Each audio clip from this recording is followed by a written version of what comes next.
Bwana ametoa, Bwana ametwaa, jina lake lihimidiwe. Ndiyo maneno sahihi kwa wakati huu kwa taifa la Tanzania. Taifa limepoteza mmoja wa nguzo muhimu za historia yake. Aliyewahi kushika nafasi ya waziri mkuu mara mbili. Alizaliwa Januari 4 mwaka 1931 katika kijiji cha Chomvu Sangi, wilayani Mwanga, mkoani Kilimanjaro. Tangu akiwa mdogo, alionyesha kiu ya elimu na dhamira ya kuleta mabadiliko chanya katika jamii. Pole sana hadhira yangu kwa kuumiza kichwa chako kutafakari kwa haraka sana kuwa ni nani hasa ninayemzungumzia. Si mwingine ni Cleopa Msuya, aliyekuwa makamu wa kwanza wa rais na waziri mkuu mstaafu wa Tanzania, ambaye amefariki dunia Mei 7 mwaka huu katika hospitali ya Mzena Kijitonyama jijini Dar es Salaam. Ungana nami Hamza Msaji kufahamu wasifu wa mmoja wa nguzo muhimu za historia ya taifa letu, buriani Cleopa Msuya, na hii ni Morning Launch. Buriani Cleopa Msuya alianza masomo katika shule ya msingi Kivindu na baadaye kujiunga na Old Moshi, moja ya shule bora za sekondari kwa wakati huo.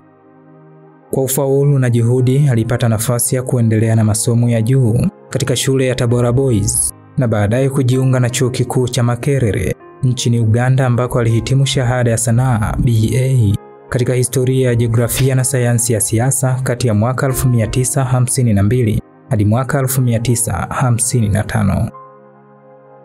Msuya alihudumu taasisi ya umma kwa mara ya kwanza mwaka 1956 hadi mwaka 1964. Alifanya kazi katika sekta ya maendeleo ya jamii na ustawi wa vijijini.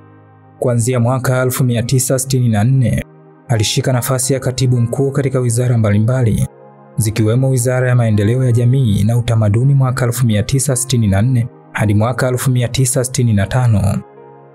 Wizara ya Ardhi, Makazi na Maendeleo ya Maji mwaka 1965 hadi mwaka 1967.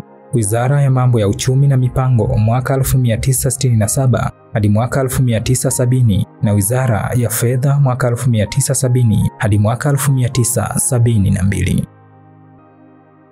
Buriani Msuya alianza safari ya nafasi ya uwaziri alipoteuliwa kuwa waziri wa fedha Februari 18 mwaka 1972 na kudumu hadi mwaka 1975. Akaendelea wizara mbalimbali kama vile Wizara ya Viwanda kuanzia Novemba 1975 hadi Novemba 1980, Wizara ya Fedha kwa mara ya pili kuanzia mwaka 1983 hadi mwaka 1985, Wizara ya Mambo ya Uchumi na Mipango mwaka 1985 hadi mwaka 1989. Alirejea kuwa waziri wa fedha kuanzia mwaka 1989 hadi mwaka 1990 na mwaka 1990 hadi mwaka 1994 alikuwa waziri wa viwanda na biashara.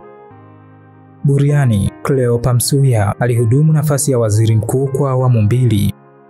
Ya kwanza chini ya Mwalimu Nyerere kuanzia mwaka 1980 hadi mwaka 1983 na mara ya pili chini ya Rais Ali Hassan Mwinyi kuanzia mwaka 1994 hadi mwaka 1995.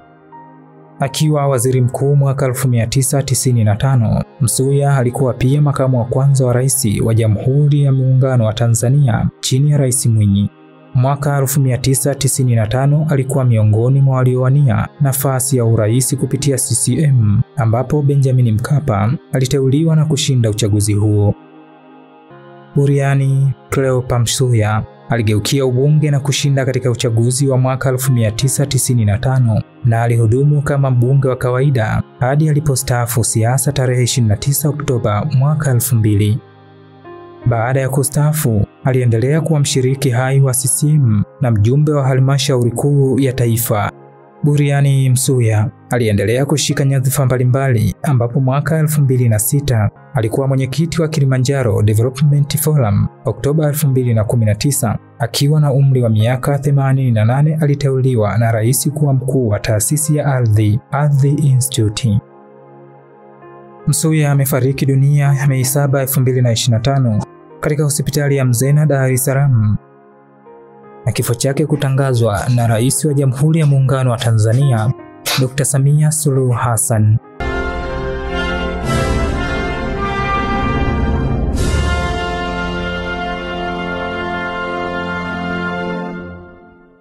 Ndugu wananchi, kwa masikitiko makubwa natangaza kifo cha Mheshimiwa David Cleopa Msuya, makamu wa kwanza wa rais na waziri mkuu mstaafu wa Jamhuri ya Muungano wa Tanzania, kilichotokea leo tarehe 7 saa 3 asubuhi katika hospitali ya Mzena jijini Dar es Salaam alipokuwa akipatiwa matibabu ya ugonjwa wa moyo. Bwana ametoa, Bwana ametwaa. Jina lake lihimidiwe. Kwa heri buriani Cleopa Msuya.